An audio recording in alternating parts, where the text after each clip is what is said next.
مراحل حياتك كلها في آية واحدة بس. اعلموا أنما الحياة الدنيا لعب. أول حاجة لعب. اللعب هو المرحلة الأولى، ودي بداية حياة الطفل، عايز يلعب طول الوقت وشوية وينام. تاني حاجة ولهو، ويكبر شوية ويبقى اللعب مش كفاية، تزيد شهوة جديدة عنده وهي شهوة اللهو.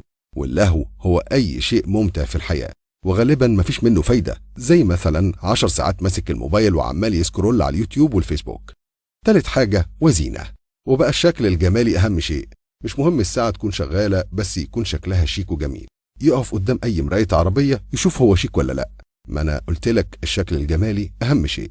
رابع حاجة وتفاخر بينكم. كبر شوية وبقى محتاج يفتخر بإنجازاته. شوفوا، أنا الأول على الدفعة، من أفضل 40 شخص في مجال كذا، شغال في أحسن مكان، خريج جامعة كذا، وكلها حاجات شكلها مبهر من بره، وهي في الحقيقة ولا حاجة في الآخرة طالما تكبر وتمنظر بيها. خامس حاجة وتكاثر في الأموال والأولاد. كبر وبقى يقول شوفوا عندي عيال كتير وفلوس كتير وبقيت رئيس مؤسسة كذا. وده كان الجزء الأول واللي اتكون من 3 أجزاء في الآية دي. اعلموا أنما الحياة الدنيا لعب ولهو وزينة وتفاخر بينكم وتكاثر في الأموال والأولاد. الجزء التاني بقى، ربنا بيضرب لنا مثل بيوضح مراحل تطور الإنسان وحقيقة الحياة في قوله تعالى: كمثل غيث أعجب الكفار نباته. يعني الحياة دي زي المطر الجميل اللي هو الغيث، اللي لما بينزل على الأرض تلاقي بيطلع نبات أخضر صغير وجميل، يقوم الفلاح اللي بيزرع يفرح بيه. كلمة الكفار هنا تشير للمزارع اللي بيكفر بذرة، يعني بيغطيها، أو باللغة بتاعتنا يعمل لها كفر. ثم يهيج، يعني الزرع يكبر ويهيج ويبقى زرع أخضر طويل والثمار طالعة منورة وجاهز بقى على الحصاد. الآية بيحصل فيها تطور مفاجئ وغير متوقع. المتوقع إن الآية تذكر الحصاد والاستمتاع بالثمار والفاكهة، ولكن الآية بتاخدك لحتة تانية، وهي فتراه مصفرا. يعني فجأة تلاقي الزرع الأخضر الجميل بقى أصفر، أصفر زي الإنسان اللي منغمس في اللعب واللهو والزينة والتفاخر بالأموال والأولاد. وفجأة يلاقي كل المتع الخضرة دي بقى لونها أصفر وملهاش قيمة. ثم يكون حطاما، كل ده بقى حطام، الناس بتدوس عليه وقيمته بقت تساوي صفر. هي دي حقيقة الحياة وتطور مراحلها وتحولها السريع.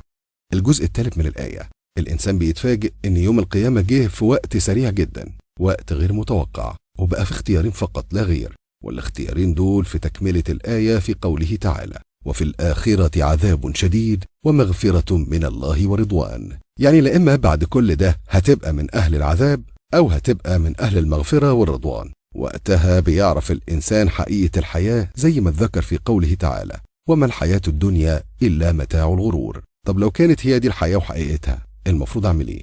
هتلاقي الإجابة في الآية اللي بعدها على طول في قوله تعالى: سابقوا إلى مغفرة من ربكم وجنة عرضها كعرض السماء والأرض أعدت للذين آمنوا بالله ورسله.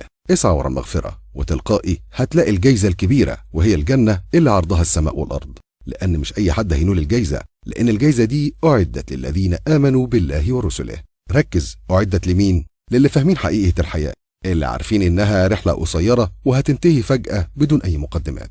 مش اللي عايشين في اللهو وبيضيعوا حياتهم على اليوتيوب والفيسبوك، واللي قاعد على القهوة اللي مفيش منها أي فايدة غير إنك بتلعب. تخيل بقى إن هو ده اللهو اللي أنا بقولك عليه. لهو بيضيع كتير من وقتك، وعلى المدى البعيد بيضيع حياتك على الفاضي، لأنك أكيد قاعد على القهوة بتلعب أي حاجة أو بتجيب في سيرة ده وبتغتاب أخوك في الإسلام. بسم الله الرحمن الرحيم.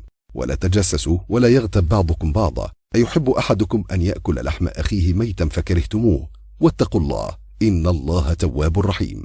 اعلموا أنما الحياة الدنيا لعب ولهو وزينة وتفاخر بينكم وتكاثر في الأموال والأولاد،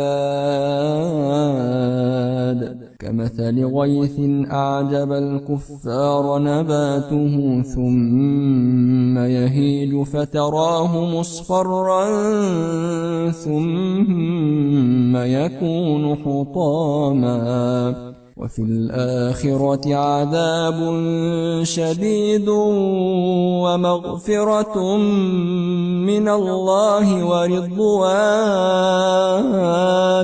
وما الحياة الدنيا إلا متاع الغرور.